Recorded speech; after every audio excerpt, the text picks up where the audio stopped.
I think most of you saw how Honkai Star Rail had tripled the revenue of Genshin Impact in the last month. Although that's definitely fair, Honkai is doing amazing now, but I saw how content creators are frustrated with Genshin after 3 years, including me and so many other people, which raised a question for me: does Genshin Impact need to change? If you want the short answer, it's actually going to be no. I don't think Hoyoverse is being forced to change Genshin Impact. It's true that we want Genshin to change, but it doesn't have to change. And that's something we need to talk about. I actually found some reasons that made everything clear to me. Also, none of you are subscribed, so subscribe.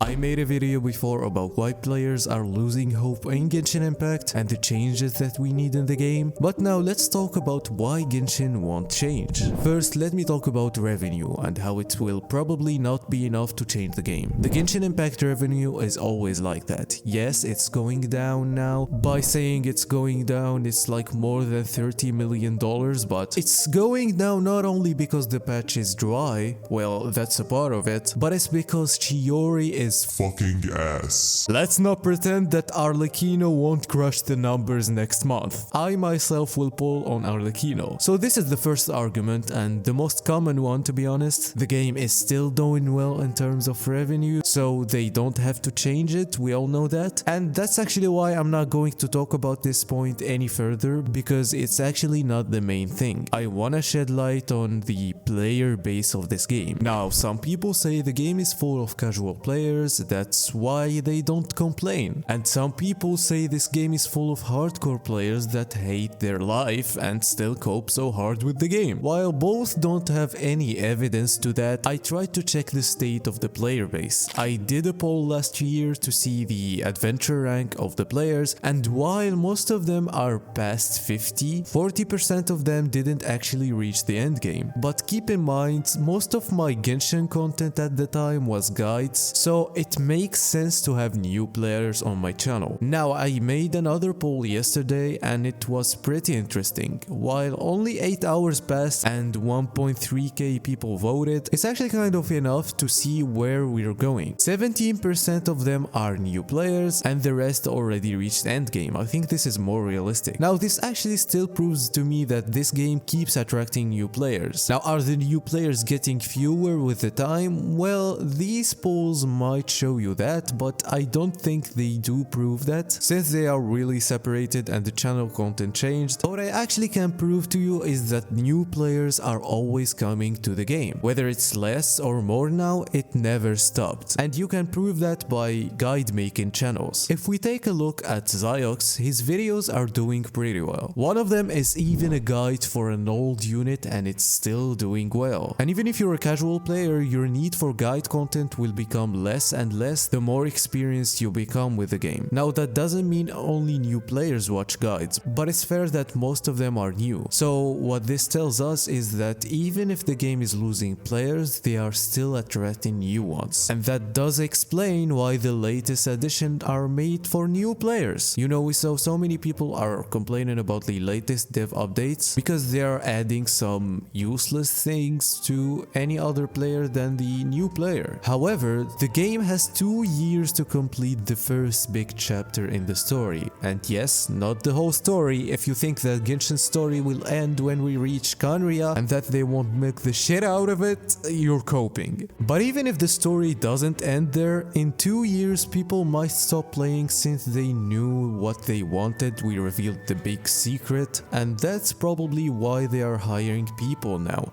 because Genshin doesn't need to change now or even in the next year, but it might be forced to change when we unlock Tivat fully. And that's why I'm actually excited for the sandbox thing that they started working on. I don't want to get my hopes up because I did lose so much hope for this game, but we can cope a little with this new thing. Mtest had an interesting point on it, saying that it's not actually endgame since it doesn't have rewards. I think that not everybody treats endgame the same. Some people only want the challenge and winning in a hard fight is their reward. Some people do want currencies, and I completely understand that. I think that rewards are kind of needed, but rewards aren't only primo gems. So let me give you an example. If this sandbox is giving players enough freedom freedom, they can make so many things with good rewards for the players. Now imagine a mode where you have to fight hard bosses. When you beat a boss, you unlock another one. Or maybe it's something like the hologram in Wuthering Waves, anything like that. Defeating them, and based on your performance, you get a certain rank. Losing or performing poorly decreases your rank. And maybe you have the ability to use any character, and all of them are restricted to be at C0 or C6, or like there's no pay to win in it because it's a sandbox, people can do anything they want, right? Now you've made the game competitive and you can compete with other players, and completing the challenge and climbing the ladder is your reward.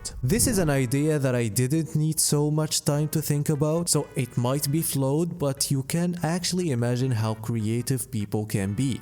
But of course, again, this is if the sandbox is what we expect it to be. Now, if this mode won't meet expectations, the only way to keep players and attract new ones is for story to be peak. Like they need to do some insane job to make people stay play it even after Khaenri'ah. It's true that the storytelling in this game is very bad sometimes, but the actual lore is so good. And we saw them doing a good job in Fontaine, to be honest. Only it's just one quest in the jail, that shit was ass, but they actually can pull it off. So these are the two ways for them to keep Genshin going, or they can do both, and they have all the time that they need. 2 years is a lot of time, to be honest, unless Wuthering Waves exceeds expectations and crushes the numbers of Genshin Impact, and that will probably make them do this a little faster. I don't even think that Wuthering Waves will do that, to be honest. I hope that it does that and I will play it, and the Wuthering Waves will be so successful. This is like almost guaranteed now. The only not guaranteed thing is that it's gonna crush the number and crush Genshin and kill Genshin.